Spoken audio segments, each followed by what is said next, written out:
Сая сургууль амарцаа хаагуур бид нэр харлаа шүү дээ. Сургууль байхгүй бол төвчрэл байхгүй. Одоо байхгүй ч харьцангуй баг байхгүй шүү дээ. Бидний төвчрэл. Тэгэхээр эндээс юу харагдаж байна гэхээр нөгөө төвчрэл чи хөдөлгөөн хүмүүс ингээ хөдөлгөх явах хэрэгтэй. Урсгал. Урсгал нь тийшээгээ хүүхдээ зөөгөө төв рүүгээ чиглээд байгаа нь буруу байгаа.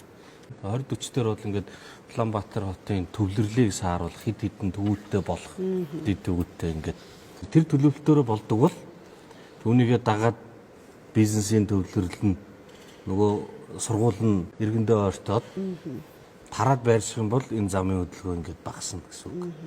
За тэгээ 20-40 гэдэг чинь бас хол байна. Бид нар Ярамгийг 20-30 хүрээнд гой төлөвлөөд ингээд үндсэн замтаа айгуу гоё юм сүлжээтэйгээдээс одоо тэгээд байгаа байдал нь ийм болцлоо. Таг гацдаг. Тэгээ бас тэр шиг орчих магадaltaй байхгүй юу? Тэгэхээр тэр ерөнхий одоо хот төлөвлөлтөнд мундаг зохион байгуулалтаас гадна нийтийн дээвэр зайлшгүй хэрэгтэй өөрөө. Завтаас нэлээ нэмэгдсэн шинэ автобуснууд. Харамсалтай нь тал нь хулгайн замаар ороод тал нь бол явж байгаа. Зарцуулсан мөнгө нэ. Би 20-40 дээр бас нэг саналууд өгсөн юм л да. Намрын жолноор нэг танилцуулга хийгдэн. Гэр орооллын талаар төвчрөл, утаа, одоо хуучин угсрамлын дулаалга энэ төр гэдэг.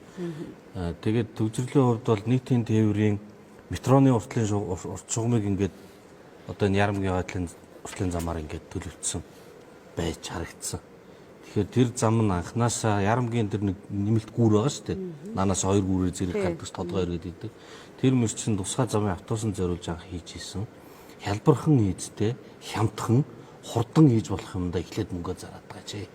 Том супер уриал дооцсонтой хүний анхаарал татсан амбицтай төслүүдээс өмнө хурдан хэрэгжүүлж бол хөрөнгө оруулалт багтаа тэндээс нэг хэлж юмрах.